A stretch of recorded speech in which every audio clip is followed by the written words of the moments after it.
pessoal. Um desafio deles lá, né? Questão da laje. É porque eles vão fazer as mobilizações deles lá, né? Aqui.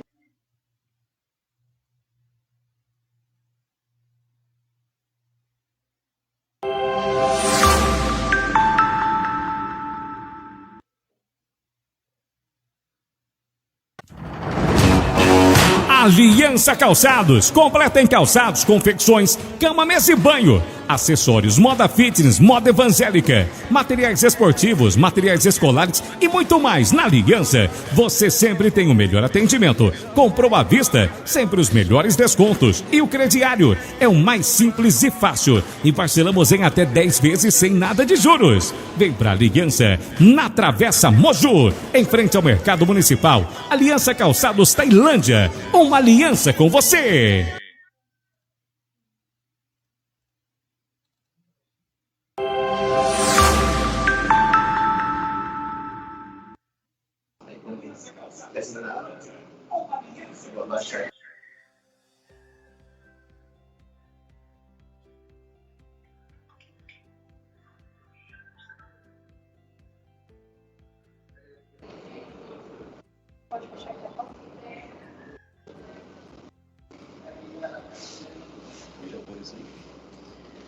Muito boa noite, amigos e amigas que acompanham o DN Brasil TV, o outro ponto de vista.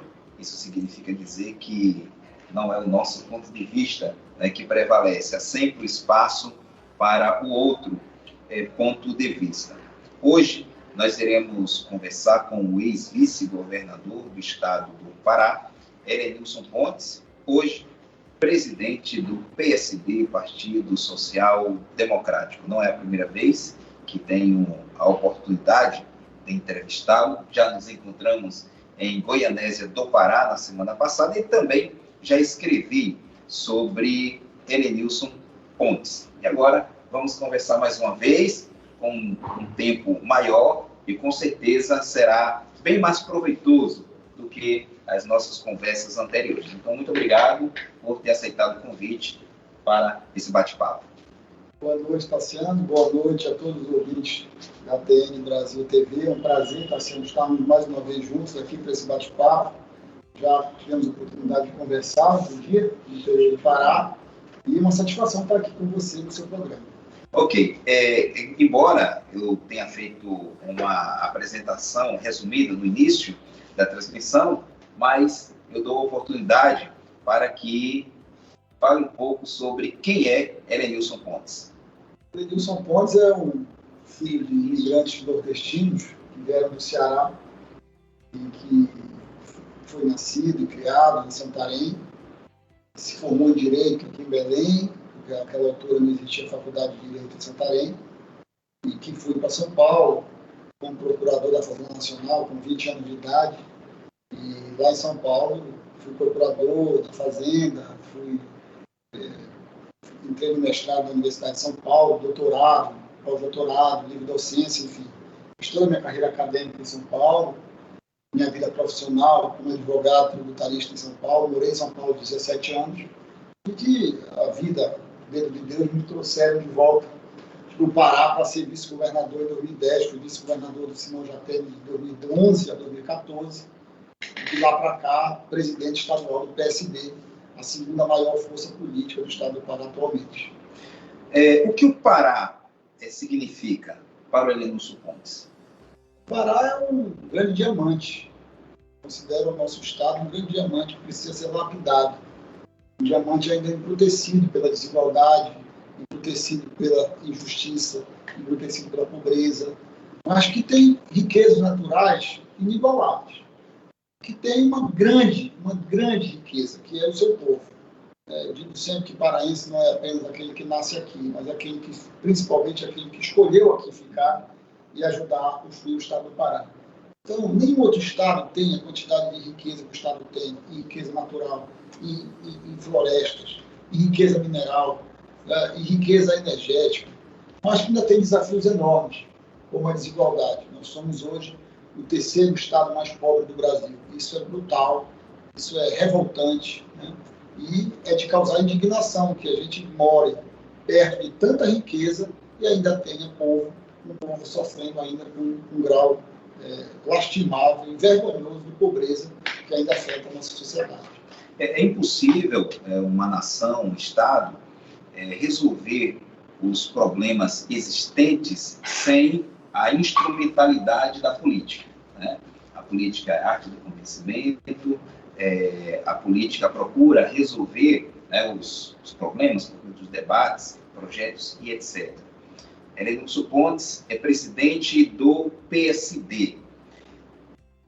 Nessa imensidão que é o Pará, com tantas demandas, com tantos problemas, Elenilson Pontes considera que o PSD e a sua pessoa estão à altura dos desafios que estão à sua frente, e o tema da nossa conversa, do nosso bate-papo é Desafios do Pará. A pergunta.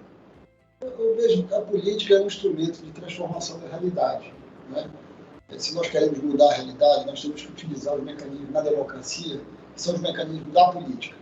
E é utilizar a política para fazer as transformações que a gente precisa. O PSD hoje sintetiza um conjunto de pessoas que têm vontade de participar da política e têm vontade de mudar a realidade do Pará.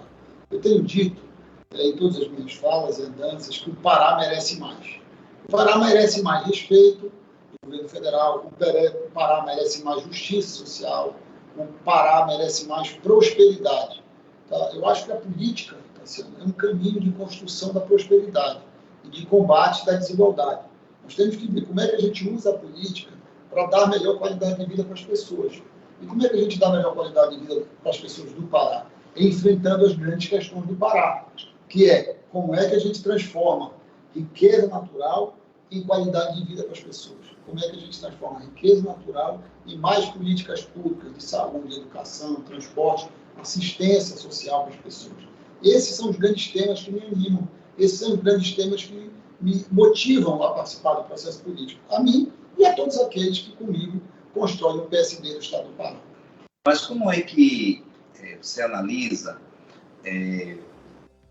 o contexto tão polarizado que a gente vive na política brasileira? Eu não sei dizer se a política paraense ela está polarizada em virtude de parece haver no momento uma força que termina a abafar outras forças. Inclusive, até mesmo a imprensa, ainda que uma parte não assuma, parece também estar sendo um pouco sufocada pelo poder político, né? No macro e também no micro, no caso dos municípios no interior, por assim dizer. Então, como é que o senhor analisa isso? Eu acho que o Estado do Pará viveu, nos últimos 24 anos, uma força política hegemônica, que foi o PSDB. O PSDB controlou a política do Estado do Pará por muito tempo. O governador Simão já teve, foi governador 3 vezes, o governador de Gabriel foi governador 8 anos. Então, o PSDB, durante muito tempo, controlou a política do Pará com interregno apenas de 4 anos do governo do Partido dos Trabalhadores, com a eleição da governadora Ana Júlia. E o PMDB assumiu esse governo em 2019, é uma outra força política que polarizou sempre com o PSDB, ora participando do governo, ora em oposição, e que agora assume o governo do Pará a partir de 2019. Instaura, portanto, dentro do governo do Pará, uma nova força política dominante, né? Hoje o PMDB é a maior força política do Estado do Pará, o governador tem a maioria das prefeituras, tem uma Assembleia Legislativa que lhe ajuda a governar de forma amplamente majoritária. O governador praticamente não tem oposição na Assembleia, tem poucos deputados que são de oposição. Então, existe hoje uma força política hegemônica no Estado do Pará, titularizada pelo PMDB. Isso é inegável, né? Agora, a política do Pará sempre se caracterizou pelo antagonismo, né? Você que está aí no interior, você sabe, de um lado existe um grupo e do outro lado existe outro grupo. Nas eleições municipais, a gente assiste a isso. E essa hegemonia que está no plano estadual, ela não se reproduz no plano municipal. Porque no plano municipal, as diferenças políticas estão muito claras e vivas sempre. Então, eu acredito que a política do Pará tem essa tradição de uma divisão, de uma polaridade que é sempre municipal e que nem sempre se reproduz no plano estadual. Agora, nós temos uma força política hegemônica. no plano estadual, mas no plano municipal, certamente, você aí na sua cidade interior sabe que a disputa municipal continua presente mesmo depois das eleições. Mas até que ponto, na sua observação, é ruim a falta de oposição? Assim, de uma oposição firme, relevante? Eu acho que a oposição é positiva para a democracia. Eu vejo na oposição não algo ruim. Eu acho que ruim é não ter oposição. Porque todos os governos cometem equívocos, todos os governos erram. É importante que exista a voz da oposição para apontar onde estão os erros, apontar onde estão os equívocos, né? Apontar outros caminhos, outras opções, muitas vezes, de políticas públicas. Eu acho que não ter oposição é muito ruim. É muito ruim, é muito negativo para a democracia. Eu acho que a oposição ela faz um papel importante no aprimoramento do exercício do poder político. Ela faz um papel importante na melhoria do debate público. Então, a presença da oposição ela é muito positiva. Quando nós não temos oposição, nós temos uma situação muito complicada, porque parece que quem está no governo só toma a decisão acertada. Parece que quem está no governo não erra. Parece que quem está no governo não tem uma outra opção de tomada de decisão, e normalmente tem. É preciso que exista oposição. Infelizmente, hoje, no estado do Pará, nós não temos uma voz de oposição forte o suficiente para fazer um debate qualificado. Né? Hoje há no Pará uma força hegemônica do PMDB, né? Construída, evidentemente, nas urnas, o governador ganhou, é legitimamente eleito, o governador do Pará, né? Mas não tem na Assembleia uma oposição ainda que possa lhe fazer um papel de oposição qualificada. Eu não falo da oposição apenas que faz barulho, que faz barulho, que xinga. Eu falo da oposição que ajuda a construir, da oposição que melhora o debate, que traz sugestões objetivas, conflitos que são políticos, mas que tem como objetivo principal não o ataque pessoal, mas a melhoria da vida, da qualidade de vida das pessoas. Nesse contexto, eu quero até lembrar aqui, enfatizar aos nossos amigos que nos acompanham, que em nenhum momento elaboramos aqui uma pauta. O tema, Desafios do Pará, então eu acredito que o suporte está em condições de lidar aqui com alguma pergunta que talvez seja um tanto mais ácida. Talvez esta pergunta que vou fazer seja, como é que Helenilson Pontes analisa governos, até colocarei no plural, governos que não conseguem lidar, eu não vou dizer com a oposição da imprensa, mas com o posicionamento da imprensa em mostrar, em denunciar possíveis desvios do governo, fazendo isso de forma legítima, usando a técnica jornalística e assim por diante. E por fazerem isso, muitos têm sido perseguidos, alguns perdendo clientes, porque o cliente dele é vinculado a uma autoridade política que diz, ou você corta a parceria com esse, ou a gente fecha aqui a torneira. Qual é a sua análise em relação a isso? Será que os governos têm dificuldades de lidar com a liberdade de imprensa garantida na Constituição? Talvez alguns governos tenham, né? Tenham essa dificuldade, mas não há democracia sem imprensa livre. Não há democracia sem a possibilidade do debate público, transparente e aberto sobre as questões públicas, sobre aquilo que é público. Eu acho que há, por parte de algumas autoridades políticas, a dificuldade de entender a crítica. A dificuldade de entender que pode ter erro no governo. Nenhum governo, nenhum governante está imune a cometer equívocos, a cometer erros. E a imprensa ela existe para denunciar, para apontar, né, os equívocos e os erros que qualquer governo cometa. Então, eu não vejo como nós convivemos numa sociedade democrática sem a possibilidade de você ter uma sociedade de imprensa livre, com pessoas com liberdade para criticar, para apontar os equívocos e para melhorar. Eu acho que nenhum governante governa para errar. Todo governante governa para acertar. E se alguém aponta algum erro, é importante que tenha um pouco de humildade para compreender que é preciso consertar o caminho. E que é sempre um momento, que há sempre espaço para se corrigir o rumo, a rota e o caminho. Então, eu vejo a crítica como algo construtivo. E acho que as pessoas precisam ter mais humildade, sabe? Assim, as pessoas precisam ter um pouco mais de humildade mesmo para compreender que ninguém é perfeito e que, se errar, é preciso e há sempre um espaço para consertar. O presidente do PT, lá em Tailândia, o Tonzinho Moreira, ele diz que Helenilson Pontes já foi parceiro de partido. Inclusive, se elegeu vice-governador pelo nosso partido na época, o PPS. PPS. É isso? Isso. Eu fui indicado, Tonzinho, pelo PPS mesmo, na época. Foi uma indicação do presidente na época, o deputado Arnaldo Jordi, para ser candidato a vice-governador na chapa do Simão Jatene. Nós vencemos as eleições. Foi um exemplo claro de que partidos não ganham eleição, porque a governadora Ana Júlia tinha no seu lado 14 partidos, e nós éramos apenas 3 partidos, o PSDB, o PPS e Democratas, naquela altura. Nós tínhamos, faltando poucos partidos, e o governo de então, que era a governadora Ana Júlia, tinha 14 partidos, todos praticamente, os deputados, todos a Assembleia Legislativa, praticamente toda, deputados federais, partidos todos do lado da governadora Ana Júlia, e nós, com 3 partidos, vencemos a eleição. Realmente é verdade. Eu fui candidato a vice-governador e fui vice-governador pelo PPS naquela altura. Ok. Falando em desafios, né, tem uma massa lá fora de pessoas, né, jovens, que estão à procura do primeiro emprego. E adultos, pessoas já com uma idade já caminhada, que procura se reinserir no mercado de trabalho. Porém, se esbarram na falta da primeira, né, oportunidade do primeiro emprego, e alguns, por causa da idade, têm dificuldades de conseguirem um emprego. Qual a leitura do cenário paraense com relação ao emprego, a geração de emprego e renda? Eu acho que esse é um desafio enorme no estado do Pará, né? Nós temos aí o desafio da qualificação profissional, que é extraordinário nesse estado que tem quase 9 milhões de pessoas. O emprego não aparece como passo mágico. O emprego na sociedade contemporânea, marcada pelo avanço da tecnologia, é cada vez mais um emprego qualificado. Ou seja, você precisa estar preparado para entrar no mercado de trabalho. Infelizmente, nós não temos aí políticas que preparem, seja o jovem, seja a pessoa de média idade, para esse emprego qualificado. Esse é um desafio extraordinário na sociedade. Não basta querer trabalhar, é preciso ter preparo para ocupar os empregos que estão surgindo. E a tecnologia hoje, né, ela exige pessoas cada vez mais conectadas com a realidade.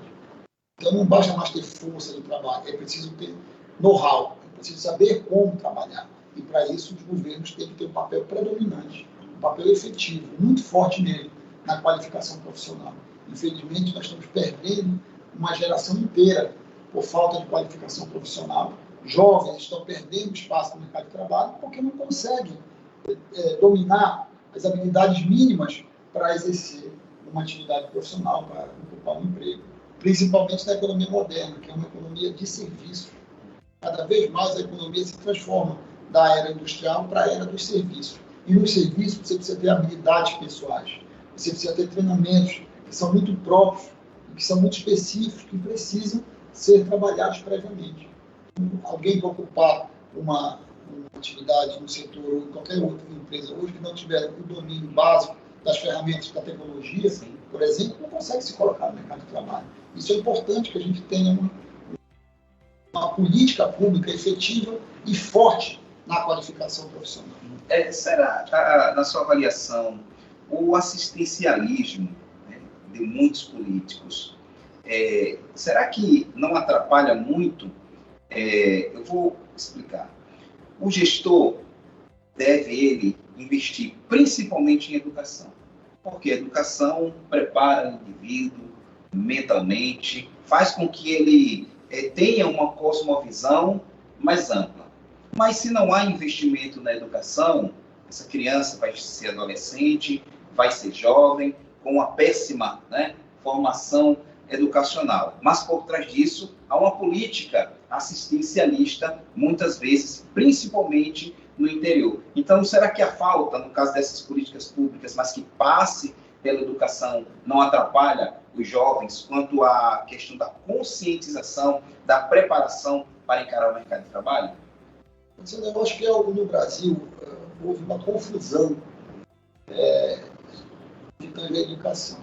Porque nós confundimos a educação formal, ou melhor, nós limitamos a educação à educação formal. A educação formal ela é uma dimensão da educação. Porque eu posso ter uma educação formal, mas eu preciso também da educação que qualifica para o mercado de trabalho. Profissional. Essa educação profissionalizante ela foi relegada ao segundo plano. Nós focamos demais na educação formal, mandando milhares de pessoas para as universidades, e as pessoas às vezes vão para a universidade, conquistam um diploma universitário, mas elas não têm o mínimo domínio das ferramentas básicas para ocupar o mercado de trabalho. Eu acho que a gente precisaria olhar isso com uma outra dimensão, sabe? Separar a educação formal, quem é que realmente quer ser um médico, um advogado, um engenheiro, e quem quer ser um profissional do mercado de trabalho. O cara que quer ser um videomaker, quer ser um apresentador de televisão, quer ser um comunicador, quer ser um profissional da área de tecnologia, ele tem que ter um outro espaço. Não quero ser médico, não quero ser advogado, eu quero ser um videomaker, eu quero ser um apresentador de televisão, eu quero ser um repórter de televisão. E eu preciso ter políticas de qualificação para essas pessoas, que não estão atrás apenas da qualificação formal, mas estão atrás da qualificação profissional. Ter realmente um mecanismo de treinamento para essas pessoas para que elas possam ocupar o mercado de trabalho. Então, eu acho que eu concordo com você que o desafio da educação é extraordinário, mas ele tem que ser olhado com essa dupla dimensão. Uma coisa é a educação formal. Não adianta mandar milhares de jovens para as universidades, se os jovens estão na universidade, sem um mercado de trabalho próprio para ele. É preciso ter um outro olhar. Essa educação de qualificação profissional, ou essa educação profissional também tem que ser olhada com o mesmo critério. Agora, falando da questão da educação, se porventura, Elenilson Ponce lá na frente tiver a oportunidade de ser o gestor do nosso município, ou quem sabe até mesmo da nação, a educação continua sendo um gargalo. O setor da educação tem inúmeros problemas, professores reclamam de salários, em alguns municípios o concursado, mesmo sendo concursado, é oprimido, alguns contratados não é respeitada a isonomia salarial, ele é contratado, mas tem a mesma formação do concursado, ele recebe menos, mas deveria receber o mesmo salário, está exercendo a mesma profissão, a mesma função, e etc. Professores que reclamam da falta de condições estruturais para poderem desempenhar a sua responsabilidade educacional, esse também é um desafio. Enorme, enorme. O Brasil, principalmente no ensino médio, tem caminhado para trás. O Brasil está perdendo uma geração inteira de jovens no ensino médio. A evasão escolar no ensino médio é muito grande no Pará. Nós temos desafios enormes nessa área. O Pará, como o Brasil, não é que gaste pouco na educação, nós gastamos na educação o que gastam os países desenvolvidos, mas nós gastamos muito mal. O Brasil gasta muito mal na educação, porque é um dinheiro que é gasto, mas é gasto sem critério, é gasto sem avaliação, é gasto sem vinculação com resultados objetivos, e o Brasil está perdendo uma geração inteira de jovens com essa má gestão da educação. E a má gestão é muito grande no Brasil inteiro, não é só uma coisa colocada, localizada em um lugar. Você veja hoje no plano federal, nos planos estaduais e municipais, a divergência até salarial entre lugares, quer dizer, porque um professor numa cidade ganha X e outro em outra cidade ganha Y. Isso deveria ter uma regra onde todos ganhassem a mesma coisa, a mesma quantidade. Os critérios de cobrança deveriam ser iguais, os critérios de avaliação deveriam ser iguais, os critérios de meritocracia deveriam ser iguais, para que nós pudéssemos valorizar cada vez mais o profissional da educação e nós pudéssemos vincular esse trabalho a resultados objetivos. Eu acho que falta ainda, no Brasil, uma avaliação criteriosa do resultado da educação. O dinheiro público é gasto, mas o resultado não aparece. Tem alguma coisa errada aí. É preciso vincular o dinheiro público a resultados objetivos. Eu acho que enquanto nós não fizermos essa avaliação criteriosa, nós vamos continuar jogando dinheiro público numa área cujos resultados são sempre ruins, ou estão sendo ruins ano após ano. Um ponto que o senhor levantou logo no início aqui do nosso bate-papo é relacionado ao estado do Pará, que é um estado grande, ele é rico, naturalmente, porém as desigualdades sociais, elas são assustadoras. Há muita pobreza no estado. Por quê? Porque o modelo federativo é muito ruim para o estado do Pará. O que nós temos de maior riqueza simplesmente nos foi retirado o direito de tributar. O tributo é a remuneração pública que a sociedade recebe pela exploração privada de um bem que não é dela, que é da sociedade. O Pará tem as maiores reservas minerais do Brasil. e exporta minério, e o paraense não recebe um centavo por isso. O Pará tem o maior potencial de energia, hidroenergia do Brasil. O Pará manda energia para o Brasil inteiro e não recebe um real de ICMS por isso. O Pará tem uma das maiores reservas florestais do Brasil. Mantém essas reservas florestais em pé e o Pará não recebe nada por isso. O Pará sofre limitações ambientais objetivas na exploração do seu território e o Pará não recebe nada por isso. O resultado disso é o terceiro estado mais pobre do Brasil. Então, ou nós enfrentamos essa realidade do financiamento público das ações governamentais, ou nós vamos continuar caminhando para trás. É o que eu chamo dos grandes desafios do estado do Pará. Nós não podemos continuar aceitando que o Pará seja apenas um almoxarifado da exploração dos recursos naturais. Para que o Brasil possa acumular dólares na exportação de minério, para que o Brasil possa consumir a energia das nossas hidrelétricas, para que o Brasil possa prestar conta no cenário internacional das limitações ambientais e pagar tudo isso com a pobreza do povo do Pará, que é o terceiro povo mais pobre do Brasil. Isso é indignante, isso me causa indignação e é por isso que eu sou na política, porque eu acho que dá para fazer mudança fundamental nessa área, fazendo um debate inteligente, um debate técnico, um debate competente, um debate qualificado, um debate construtivo, mostrando para o Brasil que o Pará não pode ser apenas um almoxarifado da nação.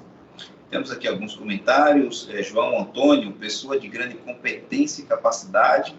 Givanildo Barros Buduia, ele diz: é isso aí, meu presidente, estamos juntos. O Johnny Silva também diz que está ligado, ainda usando o antigo nome, né, que é a Tailândia News Brasil, hoje é TN Brasil TV. Muito obrigado, Johnny, pela sua presença aqui conosco. O Josivaldo Lima, nosso presidente, Elenilson Pontes. Um abraço. Vereador Josivaldo Lima, PSD, de Santa Isabel do Pará. Temos outros comentários aqui. Como é que o senhor recebe aí esses elogios? São todos grandes amigos, companheiros. Obrigado. É sempre muito bom estar todo mundo ligado aí. Somos companheiros do partido, alguns desses aí, e pessoas que estão preocupadas com o Brasil, em comparar, né? Com os vereadores aí, do interior, do Eliseu, do Santa Isabel, do Josivaldo de Santa Isabel, enfim. E são grandes amigos que eu fiz na política. Ok. Inclusive aqui o Gilmariano, radialista, né, repórter, ele diz que tem muito respeito pelo grande líder, ex-governador. E aqui ele diz, Gil e Macarrão, se Gil e Macarrão apoiar, que é o prefeito lá da cidade, estou fechado. Cuidado com o que você está dizendo, viu? Elenilson, ainda nessa questão aí do combate à pobreza, a falta de política de Estado, que parece que no Brasil o que fala mais alto é a política de mandato, mas essa dura 4, 8 anos. Será que a falta dessa política de Estado, que se pensa para o futuro, é um agravante também, impeditivo para que as desigualdades sociais sejam minimizadas? Muito interessante sua pergunta. Realmente, falta na política do Pará a qualificação do debate, né? A busca pelo mandato ela é própria dos agentes políticos. Os agentes políticos vão para uma disputa eleitoral atrás do mandato. Mas é preciso qualificar a política e colocar aquilo que ela tem de mais nobre. Não adianta você ser deputado apenas, ou senador, governador, prefeito, se a gente não consegue mudar a realidade. E a gente só vai conseguir mudar a realidade do povo do Pará quando a gente enfrentar essas questões. Quando a gente parar, por exemplo, de conflitar com o governo federal. O Pará é um grande enclave federal. A gente não pode tributar as exportações de minério porque o governo federal não deixa. A gente não pode tributar a energia de Tucuruí ou de Belo Monte porque é uma regra federal. A gente sofre limitações de caráter ambiental porque o governo federal impõe. A gente sofre limitações fundiárias. Você está no interior sonhando por um título de terra. Não tem título de terra porque mais de 50% do território do Pará ainda é território federal. O governo federal não dá o título. Então é preciso uma relação mais harmônica com o governo federal. Parece que o Pará está sempre na contramão. Quando o governador daqui é de um lado, parece que o governo federal é de outro. Quando o governo do Pará vai para o lado A, parece que o governo federal vai para o lado B, e a gente fica sempre na contramão. Mas isso vai travando o nosso desenvolvimento. Justamente nesse contexto aí, será que não há uma falta de habilidade dos gestores para lidar com o governo federal de forma mais hábil? Eu acho que está faltando unidade política no estado do Pará. Eu acho que está faltando um pouco mais de sabedoria política e unidade. Nós precisamos nos unir, assim, em torno das grandes causas do Pará. Nós não precisamos nos unir apenas em torno dos partidos ou das candidaturas. Nós Nós precisamos nos unir em torno das grandes causas, que são essas grandes causas. Você já me ouviu falar, já me ouviu discursar. Eu insisto em dizer, enquanto nós não enfrentarmos as grandes causas do Estado do Pará, enquanto nós não fizermos um debate inteligente, construtivo, coerente com o resto do Brasil, especialmente com o governo federal, nós vamos estar trocando CPF de governador. Podemos ter um governador mais honesto do que outro, mais competente do que outro, mas não vai mudar a realidade de você que está no interior precisando de saúde, educação, transporte. Por quê? Porque o financiamento das ações do Estado do Pará é deficiente. Nós temos um dos piores orçamentos por habitante do Brasil. Por quê? Porque as principais atividades econômicas do Estado do Pará simplesmente não deixam recursos para que o governo do Pará possa fazer aquilo que o cidadão paraense precisa. Para isso mudar, nós precisamos fazer o quê? Enfrentar essas questões, ter consciência das questões e trabalhar um debate construtivo com o plano federal, com o governo federal. Não há outro caminho. Nós precisamos trabalhar com inteligência e sabedoria e, sobretudo, com responsabilidade essas questões com o governo federal. E não com conflito, não com briga com o governo federal. Lucas Vasconcelos, política de mandato, infelizmente, é o que predomina. Lucas Vasconcelos acrescenta, tem que ser nosso governador. E a Cíntia diz, é isso mesmo, eu preciso elevar o debate sobre o nosso Estado. E alguém aqui já se manifestou, né? Tem meu voto, né? Calma aí, né? Um outro desafio, principalmente para as pessoas que têm um poder aquisitivo menor, mas, na verdade, atinge todo mundo, que é a questão da energia. Então, certa vez, cheguei na loja de um cliente meu e o ar-condicionado dele estava desligado, né? Outro dia, no mesmo horário, estava ligado. Aí ele me explicou por quê. Disse, Tassiano, eu passei o mês inteirinho economizando nesse horário e a conta de energia veio mais alta. Então, eu disse, não adianta nada, deixa ligado a si mesmo. Em outras palavras, se tem uma coisa que o paraense reclama é a conta da energia. E o que acontece aqui? Que mesmo economizando, a conta continua vindo alta. Esse é um dos exemplos dos grandes problemas do Estado do Pará. É um problema que as pessoas não param para estudar, não param para entender. O preço da energia é uma definição federal, né? Quem define isso é um órgão federal chamado ANEEL, que estabelece o preço da energia para as concessionárias, para as empresas que exploram a energia no Estado, nos estados da Federação e aqui no caso do Estado do Pará. E esse preço ele tem alguns componentes. Um deles é o preço da energia mesmo, ou seja, da geração da energia. Então, estar perto ou não estar perto assim, de uma hidrelétrica não é um elemento importante na definição do preço. Muitas vezes as pessoas pensam, mas eu estou aqui do lado da hidrelétrica do Tucuruí, por que eu pago o preço caro? Porque o critério de definição do preço não leva em consideração se você está perto ou se está longe da hidrelétrica.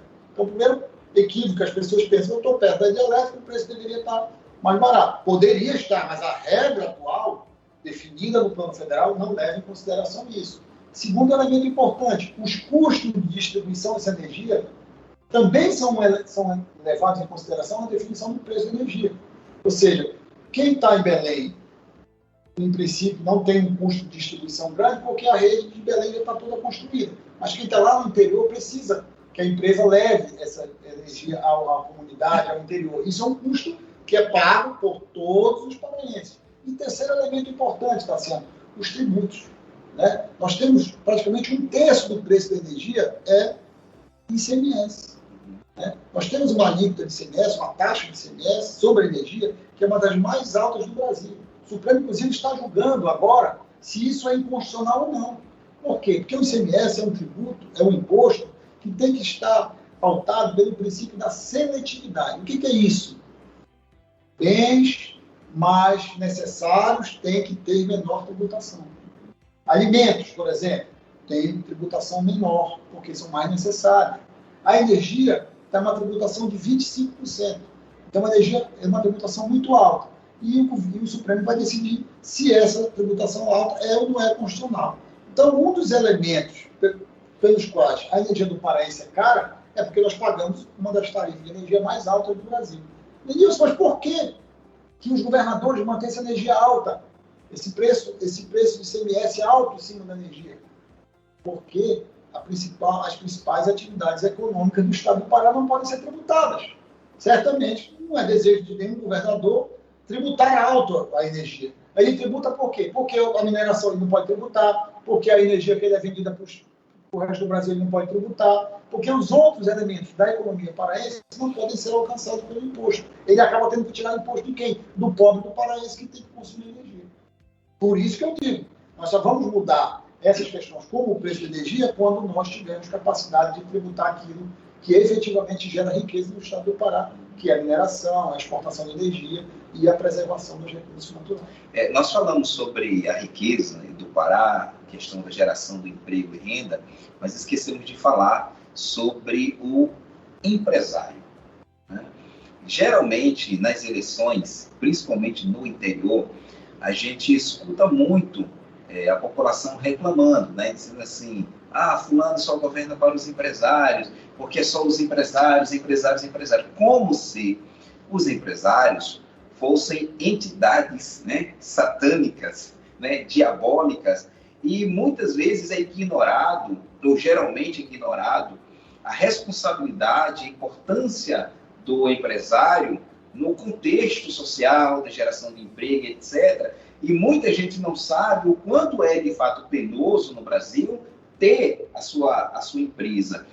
O senhor vê que a relação do governo com os empresários também não é um desafio? Assim, dar a eles melhores condições de poder tocar a empresa, mas se sim, mas vai fazer o quê? Como é que o senhor faz essa leitura aí? Eu acho que os governos eles são parte da sociedade. Não dá para ser governo sem considerar os agentes econômicos, são aqueles que já geram emprego, aquele sujeito que todo dia vai lá, abre a sua lojinha, né, e fica lá lutando para conseguir a própria sobrevivência, empreendendo, né, gerando emprego e renda. Eu acho que os governos têm que ser parceiros de quem empreende. Os governos têm que fortalecer e estender a mão a quem gera emprego e renda. Porque é só com geração de emprego e renda que a gente vai conseguir uma sociedade mais próspera. E a prosperidade deve ser a busca de todo e qualquer governo. Nós temos que buscar a sociedade mais próspera, a sociedade mais feliz. E os governos têm que usar todas as forças e os mecanismos que a sociedade tem disponível para conseguir isso.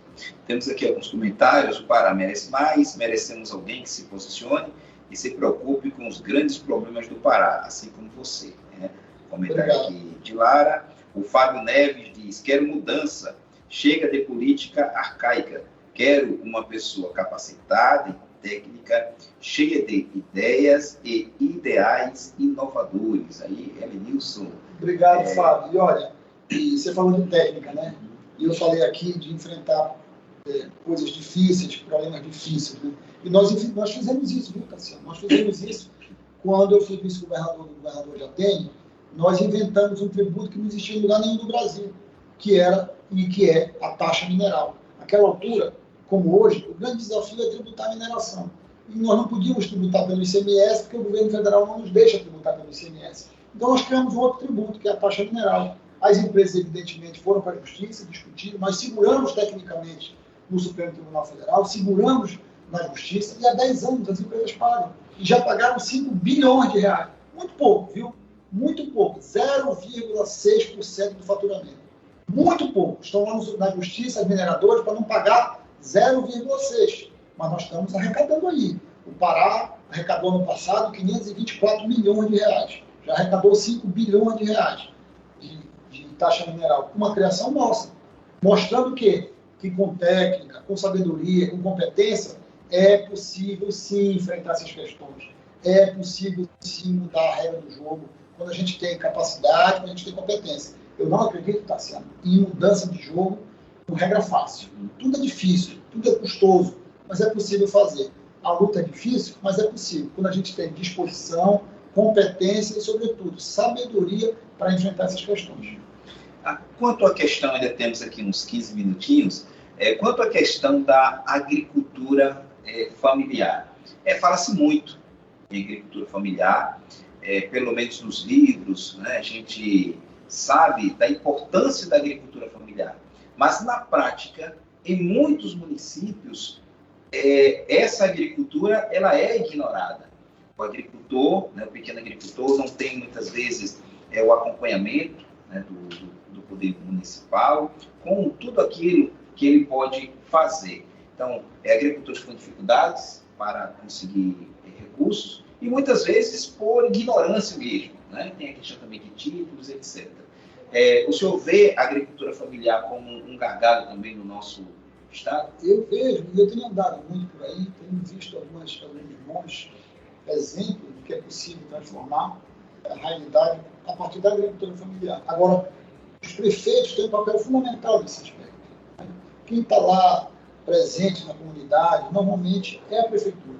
Então, eu acho que aqui o papel tem que ser dividido, a missão tem que ser dividida entre o papel do Estado e o papel do prefeito. A participação dos prefeitos, da Secretaria Municipal de Agricultura é fundamental. E o que eu tenho ouvido nas minhas andanças por aí, o que as pessoas querem? Basicamente, o que elas querem é capacitação técnica. Né? O agricultor familiar, muitas vezes, ele só quer aprender um pouco mais. Ele tem vontade de trabalhar, tem a terra para trabalhar, mas ele não sabe, muitas vezes, como fazer. Às vezes, a simples presença de um técnico dando um treinamento de como é que faz uma horta familiar, de como é que faz uma pequena lavoura, é fundamental para a transformação daquela comunidade. Eu já vi situações, por exemplo, no Marajó, eu tive outro dia em Ponta de Pedras, eu vi um exemplo lá do que a prefeita Conselho está fazendo lá, sensacional. Né? Com a presença de um técnico do Estado, da Emater, e com articulação com a Prefeitura Municipal, você consegue fazer com toda uma comunidade uma transformação na geração de emprego e renda. Toda a produção daquela comunidade estava sendo levada para o supermercado da cidade e estava sendo vendida de forma praticamente automática. Então, veja o poder de transformação que tem a agricultura familiar com muito pouco, porque essas pessoas muitas vezes não querem nem recursos, não querem dinheiro. Elas têm força de trabalho, têm disposição para trabalhar, mas falta apenas o conhecimento. E aí o papel do Estado e do governo é apenas levar o conhecimento. E esse mínimo, muitas vezes, não está sendo feito. Ok. Com relação à saúde, né? O boletim, né, da CESPA aponta aqui no nosso estado 555 mil casos, né, confirmados até então, 517 mil casos, pessoas, né, recuperadas, foram curadas, e mais de 15 mil óbitos. Muitos parentes morreram, pessoas próximas à minha pessoa, comércios também, né, empresas fecharam suas portas por causa das consequências da pandemia. Elenilson, qual, né, a leitura, né, que o senhor faz desse cenário de tantas perdas, principalmente perdas, não coloca as perdas materiais em primeiro lugar, jamais, mas as perdas, né, do ente querido que se foi? Eu gosto de observar e o outro ponto, os números. Houve falha na sua avaliação no combate à pandemia, seja em estado ou nível nacional? Eu acho que as falhas ocorreram em todos os cenários. No plano nacional, evidentemente, o governo federal, acho até que já reconheceu, atrasou a compra das vacinas. Né? Acho que houve um excesso de politização nessa discussão da pandemia. As vidas foram trocadas por muito aparato de marketing, de política e pouca de eficiência. Né? No caso do Pará, nós tivemos números aqui que são piores do que o Maranhão, nosso vizinho, e certamente tem uma estrutura de saúde pior do que a nossa. Eu fico a me perguntar o que seria da população do Pará não fosse nos hospitais regionais construídos no governo do Simão Jatene, né? Que foram estruturas hospitalares que levaram a saúde para o interior do Pará, que muitas vezes foram criticadas, mas que hoje salvaram milhares de vidas. Né? Então, mostrou o tamanho do desafio da saúde no estado do Pará, a necessidade, o acerto que teve o governador Jatene quando fez esses hospitais regionais pelo interior, essas unidades de saúde que salvaram milhares de pessoas. Né? Então, eu vejo que nós temos que fazer uma revisão muito crítica do que aconteceu aqui no estado do Pará. Né? O noticiário aí fala por si só o que aconteceu em termos de escândalos, em termos de operações policiais, enfim. Tivemos muitos problemas nisso aí. Eu acho que isso é uma questão que eu não gosto de comentar, porque isso é uma questão que está judicializada, está na justiça, e quem vai dizer quem é culpado ou quem não é o Poder Judiciário. Mas eu acho que, do ponto de vista objetivo, de resultados números, nós tivemos números piores que o Maranhão. que é nosso vizinho, e que é, do ponto de vista da renda, mais pobre do que nós. E do ponto de vista da estrutura hospitalar, pior do que nós. Então, o que mostra que a gestão não foi das melhores, que nós perdemos para o nosso vizinho. E com relação à segurança, policiais sendo caçados em plena luz do dia, meses atrás, no passado, muitos policiais tombaram nas mãos de bandidos, de marginais.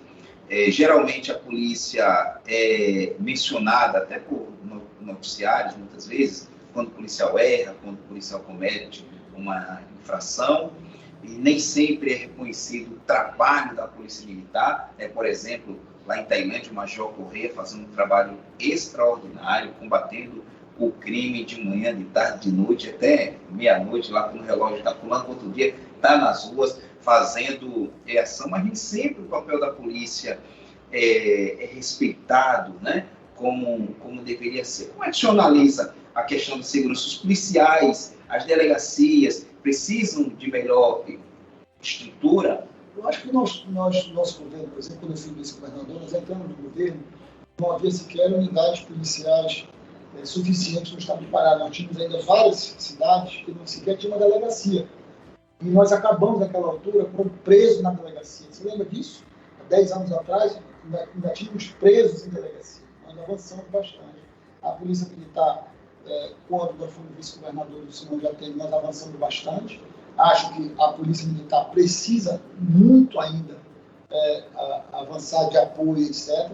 Nós temos claramente, um efetivo que é insuficiente para o tamanho do estado do Pará e para a população do estado do Pará.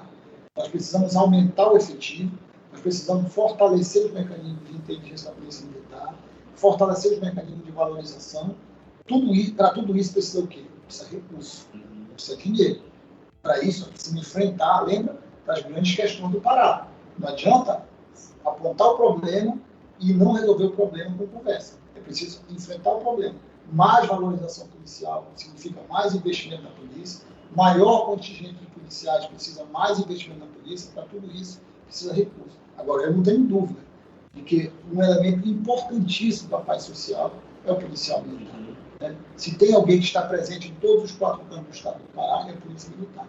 E esse instrumento é fundamental para a promoção do desenvolvimento. Não há desenvolvimento sem segurança pública funcionando.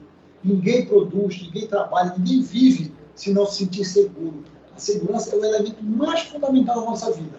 A gente precisa ter certeza de que está seguro dentro de casa para poder até viver bem.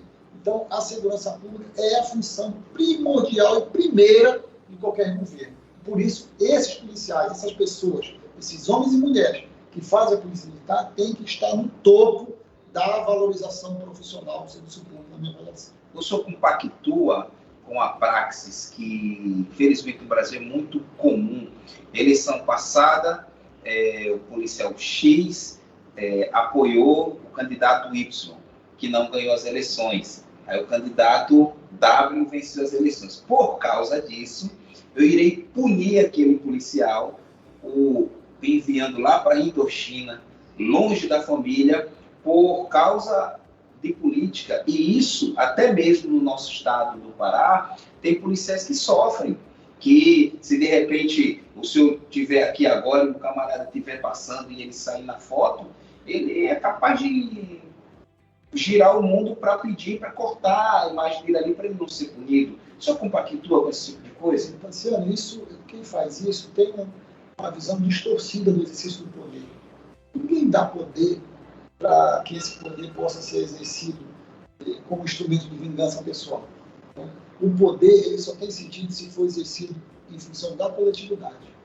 Quer dizer, quem usa o poder político como instrumento de vingança pessoal não tem a real dimensão do que é ter poder político. É muito pequeno, né? É medíocre a pessoa que usa o poder para fazer vingança pessoal contra A ou contra B. Até porque, na democracia, tem as pessoas que gostam da gente e tem as pessoas que não gostam da gente. E a gente tem que conviver com as que não gostam da gente. Né? Na família, a gente às vezes é mais amigo do A do que do B, mas a gente convive junto na família. Então, não é porque a pessoa não é do meu lado, não compactua, ou não votou em mim, ou não me apoia, que eu vou, exercendo um poder político, me vingar daquela pessoa. Quer dizer, esse é um exercício distorcido do poder político. um exercício pequeno, mesquinho mesmo, do exercício do poder político. Eu acho lamentável que ainda existam pessoas que usem o poder político como instrumento de vingança pessoal. Eu acho que isso é lamentável. Quem me conhece sabe, eu sou incapaz de compactuar com esse tipo de atitude, até porque todos nós temos nossas preferências políticas. O policial também é um cidadão, ele também tem o direito de escolher o candidato dele, também tem o direito de ter a preferência política dele e trabalhar em função das limitações que a própria função policial militar impõe. Você sabe, o policial militar tem limitações objetivas do ponto de vista de legislação eleitoral, de participação no processo político, ele utilizando dentro das regras dele, o poder dele ou a decisão dele de escolher um candidato, ele tem que ser respeitado pela escolha que ele fez. Ok, estamos chegando ao finalzinho do nosso bate-papo, mas o senhor tem falado sobre a boa política, né? Eu até escrevi um pouco sobre a sua fala, e isso me lembra muito Platão, né? A República, né? Quando ele mostra o seu idealismo, mostrando que todos são filhos da sociedade. Algumas pessoas têm a vocação e devem ser treinadas para serviços, vamos dizer assim, burocráticos, outros para a questão da guerra, né, o segurança, seria o soldado, o policial militar, civil, etc. E outros treinados para governar. Esse é o idealismo de Platão. Será que não é idealismo demais pensar em uma sociedade mais ou menos assim? Não respondo porque tem um contraponto.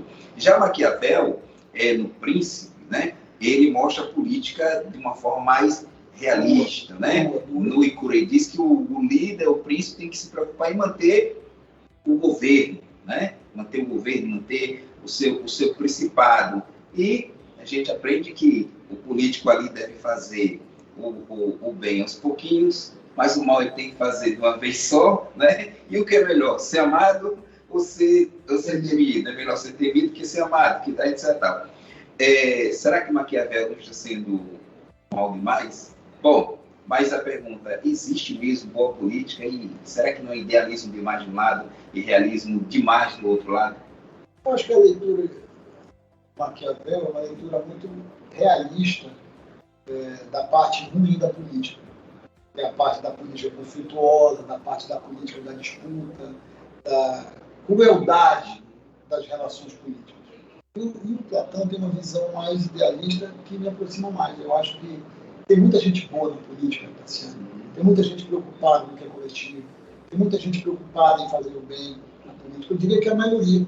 Né? E a boa política é isso, é usar a política como instrumento de promoção do bem coletivo. Eu não vejo outro motivo para participar da política que não seja a promoção do que é coletivo, a promoção de uma sociedade mais justa. Ninguém sai da sua casa, do seu espaço privado, da sua família, para ir para o espaço público da política, onde você sofre críticas, você sofre ataques, muitas vezes disputas que são sangrentas dentro do processo político, apenas por vaidade.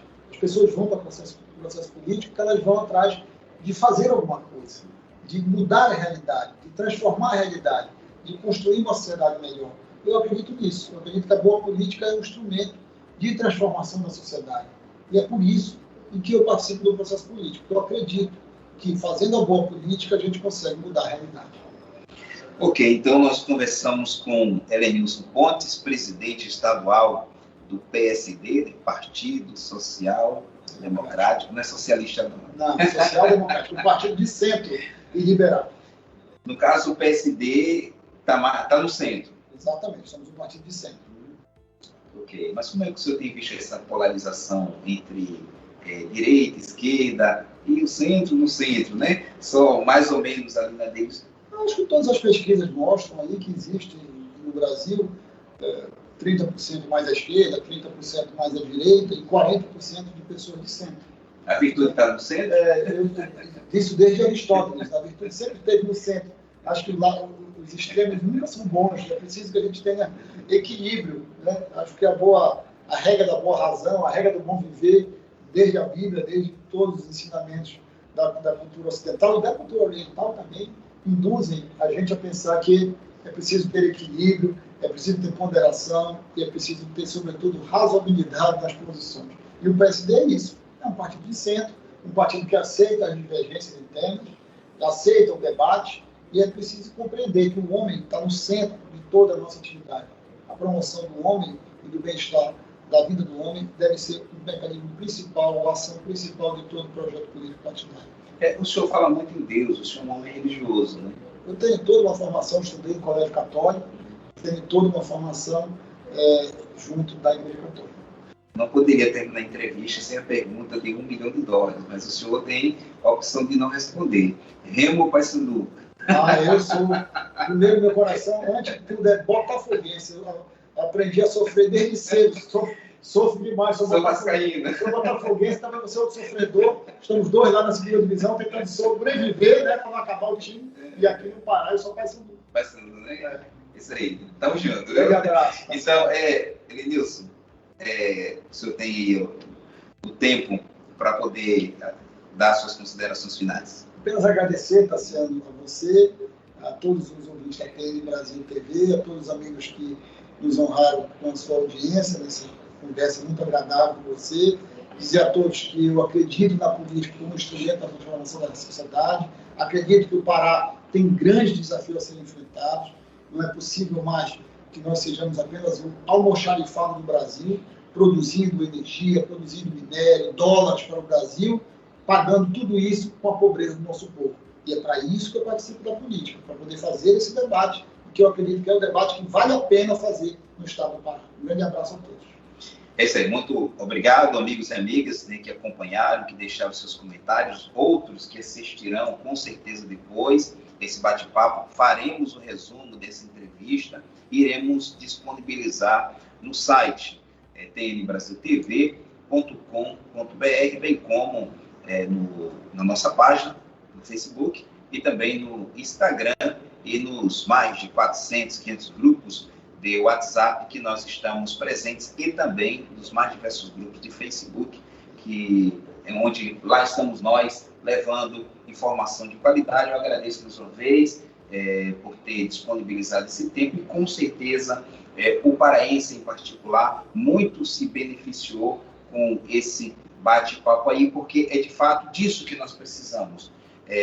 Pessoas sérias, comprometidas com a verdade, que queiram dialogar, debater assuntos políticos sem baixaria, e sim primando, né, pela qualidade, pelo esclarecimento, e com isso o nosso povo enriquece. Então, um grande abraço a todos, até o nosso próximo encontro.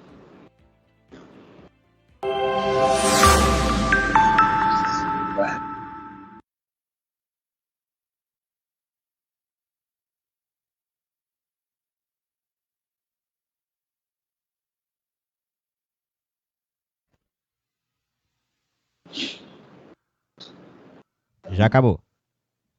Ok. Tassiano, por que tem no Brasil? Porque era Tailândia News Brasil. Então, algumas pessoas pensam que é Tassiano News, né? Pronto. Muitos pensam